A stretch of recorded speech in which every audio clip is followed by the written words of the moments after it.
정년퇴직 후 가장 먼저 느낀 건 자유가 아니라 공허였습니다. 출근하지 않는 첫 월요일 아침, 알람을 끄고 이불 속에서 눈을 떴습니다. 옆에서는 아내가 먼저 일어나 부산하게 준비를 하고 있었고 나는 그대로 누워 천장을 바라봤습니다. 시계 소리만 들렸습니다. 똑, 딱, 똑, 딱. 이렇게 긴 아침은 처음이었습니다. 38년 만에 처음 맞이한 출근하지 않아도 되는 월요일. 그런데 이상하게도 자유롭다는 느낌은 들지 않았습니다. 대신 이런 생각이 머릿속을 떠나지 않았습니다. 이제 나는 뭘 하지? 제 이름은 김태수. 1962년생, 올해 63세입니다. 대학을 졸업하고 1986년 한중견 제조업체에 입사했습니다. 그때 나이 25, 그리고 그 회사에서 38년을 일했습니다. 처음엔 생산관리팀 말단 사원이었습니다. 새벽 5시에 일어나 6시 반 출근. 공장 라인을 돌며 불량률을 체크하고 납기를 맞추기 위해 밤을 샜습니다. 결혼도 했고 아이도 낳았습니다. 딸 하나, 아들 하나. 승진도 했습니다. 대리, 과장, 차장, 그리고 부장. 마지막 5년은 생산본부 이사로 근무했습니다. 회사는 제 인생의 전부였습니다. 아침에 눈을 뜨면 회사 생각, 밤에 잠들기 전에도 회사 생각.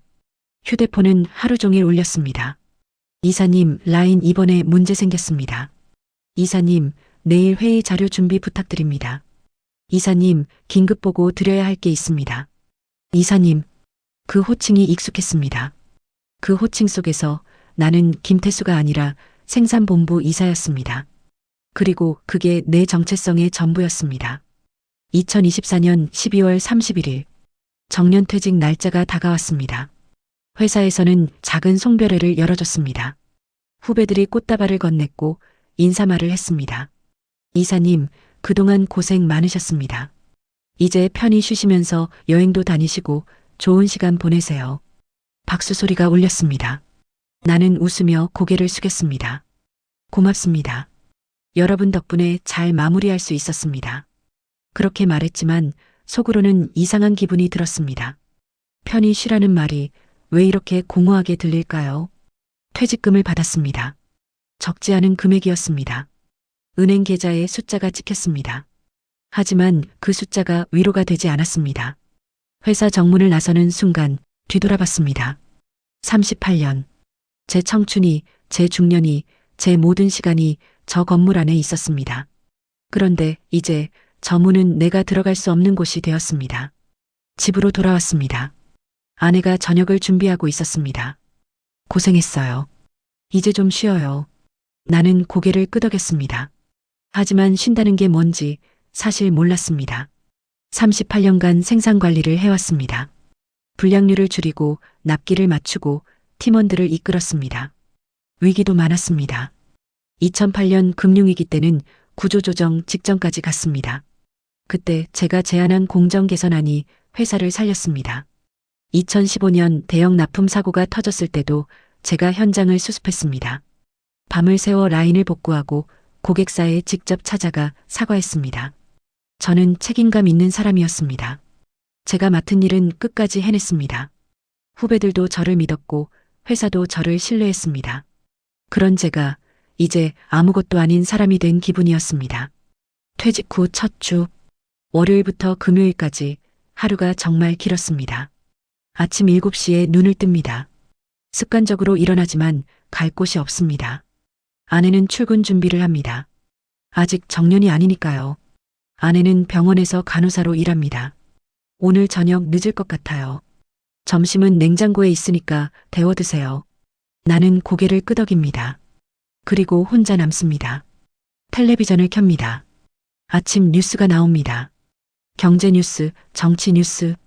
예전 같으면 회사 일과 연결지어 생각했을 텐데 이제는 그냥 스쳐 지나갑니다. 휴대폰을 봅니다. 알림이 없습니다. 예전에는 하루에도 수십 통의 전화와 메시지가 왔는데 이제는 스팸 문자만 옵니다. 대출 한도 조회하세요. 보험 상담 무료로 해드립니다. 나를 찾는 사람이 없습니다. 점심을 먹습니다. 냉장고에서 반찬을 꺼내 밥을 데웁니다. 혼자 먹는 밥은 맛이 없습니다. 오후가 되면 더 길어집니다. 무엇을 해야 할지 모르겠습니다. 산책을 나갑니다. 공원을 걷습니다. 벤치에 앉습니다. 주변을 봅니다. 평일 오후 공원에는 노인들만 있습니다. 할머니들이 수다를 떱니다. 할아버지들이 바둑을 둡니다. 나는 그들 사이에 끼지 못합니다. 무슨 말을 해야 할지 모르겠습니다. 집으로 돌아옵니다. 시계를 봅니다. 오후 3시. 아직도 시간이 이렇게 많이 남았습니다. 저녁 6시. 아내가 돌아옵니다. 오늘 뭐 하셨어요? 그냥 좀 쉬었어. 좋겠다. 나도 쉬고 싶네. 아내는 피곤한 얼굴로 저녁 준비를 시작합니다. 나는 거실에 앉아 있습니다. 도와줄까 하다가 괜히 방해만 될 것 같아서 그냥 앉아 있습니다. 그렇게 하루가 끝납니다. 일주일이 지나고 한 달이 지났습니다. 아들과 딸에게 연락을 했습니다. 요즘 잘 지내니? 네, 아빠. 저 괜찮아요. 요즘 회사 일이 좀 바빠서. 그래, 알았다. 건강 챙겨. 전화는 5분도 안 돼서 끝났습니다. 아이들도 바쁩니다. 아들은 대기업 과장으로 야근이 일상이고 딸은 결혼 준비로 정신이 없습니다. 나를 필요로 하는 사람이 없습니다. 어느 날 옛 회사 후배에게 연락이 왔습니다. 이사님, 요즘 어떻게 지내세요? 반가웠습니다. 누군가 나를 기억하고 있다는 게. 잘 지내. 너는? 저는 요즘 정신없어요. 신규 프로젝트가 들어와서요. 그래, 힘들겠네. 그런데 이사님, 혹시 시간 되시면 한번 밥 한번 먹어요. 조언도 좀 구하고. 그래, 좋지. 하지만 그 약속은 계속 미뤄졌습니다. 이사님, 죄송한데 이번 주는 좀 어려울 것 같아요. 다음 주도 회의가 많아서요. 다음 달에 꼭 연락드릴게요. 그렇게 연락이 끊겼습니다. 나는 깨달았습니다. 후배들에게도 나는 이제 과거의 사람일 뿐이라는 걸. 회사를 떠나자 내 가치도 사라졌습니다. 어느 날 침대에 누워 천장을 보고 있었습니다. 아내가 물었습니다. 뭐 하세요? 그냥 생각 좀. 요즘 우울해 보여요. 밖에 좀 나가보는 게 어때요? 어디를 나가? 동사무소에 가면 노인 프로그램 같은 것도 있대요. 한번 알아봐요. 나는 대답하지 않았습니다. 노인 프로그램이라는 말이 듣기 싫었습니다. 하지만 며칠 후 결국 컴퓨터 앞에 앉았습니다. 정년퇴직 후 할 수 있는 일, 60대 재취업, 퇴직자 지원제도, 검색창에 하나씩 입력했습니다. 수많은 정보가 쏟아져 나왔습니다. 어떤 건 광고였고, 어떤 건 사기 같았고, 어떤 건 너무 복잡했습니다. 하지만 그 중에서 눈에 띄는 단어가 있었습니다. 재고용제도, 계속고용제도, 시간제 근무, 정년 이후에도 일할 수 있는 제도들이 있었습니다. 나는 자세히 읽어 내려갔습니다. 재고용제도, 정년퇴직 후에도 본인이 원하고 회사가 필요로 한다면 계약직 형태로 다시 고용될 수 있는 제도였습니다. 물론 예전처럼 정규직은 아닙니다. 연봉도 줄어듭니다. 하지만 중요한 건 그게 아니었습니다. 다시 필요한 사람이 될 수 있다. 그 생각이 마음을 움직였습니다. 하지만 내 경우는 이미 퇴직한 지 2달이 지난 상태였습니다. 다시 돌아갈 수 있을까? 용기를 내서 옛 회사 인사팀에 전화를 걸었습니다. 여보세요. 저 김태수 이사였습니다. 혹시 재고용제도 관련해서 문의 좀 드리고 싶은데요. 아, 이사님. 네, 잠시만요. 잠깐의 대기 시간. 가슴이 두근거렸습니다. 이사님, 지금 당장은 정규 재고용은 어려울 것 같고요. 대신 컨설턴트 형태로 주 2에서 3회 정도 출근하시는 건 가능할 것 같습니다. 프로젝트 단위 계약이고요. 그것도 괜찮습니다. 그럼 한번 검토해보고 연락드릴게요. 전화를 끊었습니다. 가능성이 보였습니다. 그리고 며칠 후 연락이 왔습니다. 이사님, 다음 주부터 일주일에 3일 오전 반나절만 출근해 주시면 됩니다. 신입사원 교육 멘토링 업무입니다. 괜찮으시겠어요? 네, 괜찮습니다. 감사합니다. 다음 주 월요일, 다시 출근하는 날이었습니다. 알람이 울렸습니다. 오랜만에 기분 좋게 알람을 끄고 일어났습니다. 면도를 하고 정장을 입고 구두를 신었습니다. 거울을 봤습니다. 예전에 내가 돌아온 것 같았습니다. 회사에 도착했습니다. 경비 아저씨가 반갑게 인사했습니다. 이사님 오셨어요? 네, 오랜만입니다. 사무실로 들어갔습니다. 후배들이 반갑게 맞아줬습니다. 이사님, 다시 뵙게 돼서 반갑습니다. 나도 반갑다. 그날 신입사원들 앞에서 강의를 했습니다. 생산관리의 기본, 품질 관리의 중요성, 현장에서의 위기 대응. 38년간 쌓아온 경험을 쏟아냈습니다. 신입사원들이 집중해서 들었습니다. 질문도 했습니다. 이사님, 그럼 이런 경우엔 어떻게 해야 하나요? 나는 답했습니다. 내 경험으로, 내 언어로. 그 순간 깨달았습니다. 내가 아직 필요한 사람이구나. 점심시간이 되었습니다. 후배들과 함께 식당에 갔습니다. 오랜만에 회사 밥을 먹었습니다. 맛있었습니다. 음식 맛이 아니라 그 분위기가. 오후 반나절 근무를 마치고 집으로 돌아왔습니다. 아내가 물었습니다. 어땠어요? 좋았어. 아내가 웃었습니다. 표정이 훨씬 밝아졌네요. 그렇게 일주일에 3일 오전 반나절씩 출근하는 삶이 시작되었습니다. 처음엔 적응이 어려웠습니다. 예전처럼 풀타임으로 일하는 게 아니니까요. 하지만 점차 리듬이 생겼습니다. 월, 수, 금은 출근. 화, 목은 집에서 휴식. 토, 일은 가족과 시간. 출근하지 않는 날에는 이제 무료하지 않았습니다. 다음 강의 준비를 하거나 책을 읽거나 산책을 나갔습니다. 그리고 무엇보다 휴대폰이 다시 울리기 시작했습니다. 이사님, 다음 주 강의 자료 검토 부탁드립니다. 이사님, 신입사원이 질문이 있다고 하는데 시간 괜찮으세요? 나를 찾는 사람이 생겼습니다. 나를 부르는 목소리가 돌아왔습니다. 그리고 그게 얼마나 큰 의미인지 이제야 알았습니다. 그 즈음 국민연금에 대해서도 다시 생각하게 되었습니다. 퇴직 직후 국민연금 수령 신청을 해야 할지 고민이었습니다. 63세부터 조기 수령할 수도 있고 65세 정상 수령을 기다릴 수도 있었습니다. 조기 수령하면 금액이 줄어들지만 빨리 받을 수 있고 늦게 수령하면 금액이 늘어나지만 기다려야 합니다. 당시엔 무조건 빨리 받는 게 낫다고 생각했습니다. 어차피 할 일도 없고 소득도 없으니까. 하지만 다시 일을 시작하면서 생각이 바뀌었습니다. 지금 당장 급한 게 아니라면 조금 더 기다려서 많이 받는 게 낫겠다. 그래서 국민연금 수령을 65세로 늦췄습니다. 어차피 지금은 컨설턴트 계약으로 소득이 생기니까요. 그리고 그 2년이라는 시간이 제게는 삶을 재설계하는 시간이 되었습니다. 어느 날 저녁 혼자 앉아 있었습니다. 그동안의 시간을 돌아봤습니다. 퇴직 직후 나는 스스로를 쓸모없는 사람이라고 생각했습니다. 회사 밖에서 내 가치를 찾지 못했습니다. 하지만 그건 착각이었습니다. 나는 여전히 가치 있는 사람이었습니다. 38년간 쌓아온 경험, 지식, 책임감. 그건 사라지지 않았습니다. 다만 그걸 발휘할 장소가 없었을 뿐입니다. 나는 스스로에게 미안했습니다. 왜 그렇게 쉽게 포기하려 했을까? 왜 스스로를 그렇게 낮게 평가했을까? 정년퇴직은 끝이 아니었습니다. 새로운 시작이었습니다. 그리고 그 시작을 위해서는 스스로를 믿어야 했습니다.